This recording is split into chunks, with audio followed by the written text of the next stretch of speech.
So, why do we do the things we do? It sounds like such a simple question, doesn't it? But the answer is rarely ever straightforward. Today, we're going to explore a really fascinating framework from Edward T. Welch that uses this powerful metaphor to get at the hidden drivers behind our everyday actions. Sometimes this question comes up when we're thinking about life's biggest decisions. You might look back on something huge and just wonder what really motivated me. What was the deep-seated want that was actually driving that choice? And then other times, the question just pops up after a moment of pure impulse, a decision that feels like it was almost out of our control. And moments like these really show us that we often act first and only try to figure out our motivations much, much later. To really understand this, let's dig into this powerful metaphor. We are like icebergs. What people see, our actions, our words, our accomplishments, that's just the tip. The real story, the vast, unseen mass below the waterline, well, that holds our motives, our desires, and our fears. That's the real engine of our lives. And this really gets to the core of the idea. You've got the public story of what we do, and then there's this whole other private, hidden story of why we do it. And true self-understanding, well, it means learning to read that second, much more important story. All right, so let's go beneath the surface. First up, we're going to explore those invisible drivers, the powerful wants and desires that so often shape our behavior before we've even had a chance to think. And to uncover these drivers, we start with a question that sounds deceptively simple. It's not, hey, what do I want for dinner? It's, what do I really want? What's that one thing that, if I don't get it, makes me feel absolutely miserable, or angry, or just empty? And when we're really honest with ourselves, the answers often fall into categories just like these. We want comfort, right? To avoid hardship. We want respect from the people around us. We want the freedom to just make our own choices. Now, these aren't necessarily bad things in themselves, but wow, are they incredibly powerful motivators. And here's where we can see how these big, abstract wants connect to really concrete actions. For example, someone who's always late might not be trying to be disrespectful. They could be driven by a deep craving for comfort, those extra 10 minutes in bed, or being absolutely horrified by a messy house. It's probably not just about cleanliness. It can be about protecting one's reputation. So we've looked at that first layer of our wants, but this analysis invites us to go even deeper. What's the ultimate source of all these desires? Now we're getting to the heart of the matter, what Welch calls the true source of all human motivation. The key term here is the heart.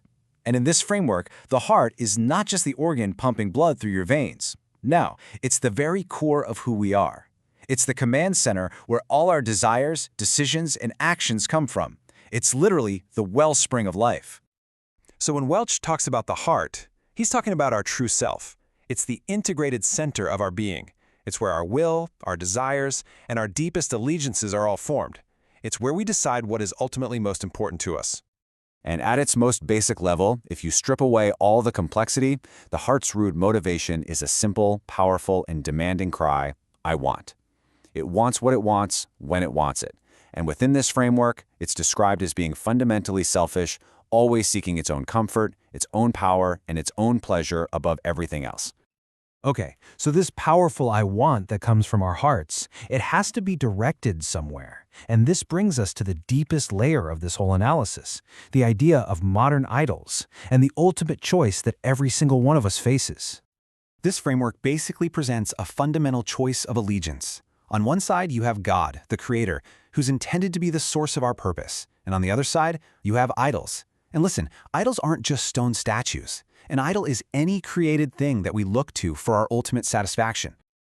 Hey, look what's back. It's that same list of common wants. This is where the whole framework comes full circle. Our desire for success, our need for comfort, our craving for respect, these can become our modern idols. They become the things we serve, the things we sacrifice everything for. Now, this doesn't mean that wanting success or comfort is inherently evil.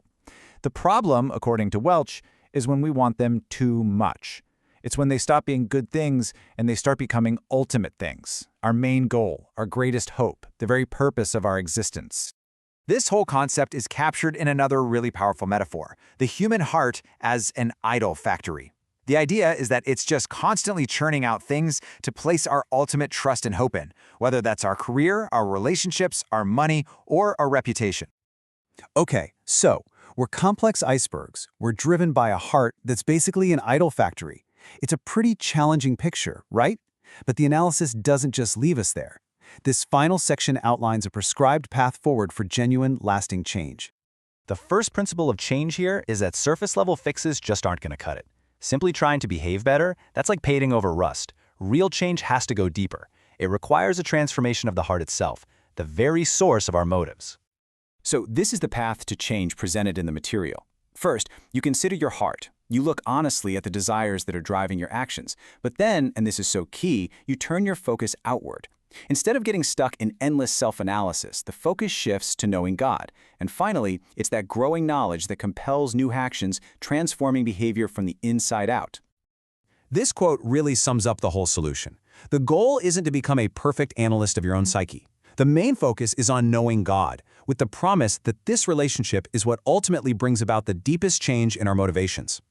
And we're going to end with the final, pretty provocative thought for you to take with you. It suggests a powerful diagnostic tool for our hearts, our most difficult human relationship. What does the anger, the bitterness, or the unforgiveness we find there reveal about our deepest allegiances? It's a challenging question for sure, but it's one worth pondering.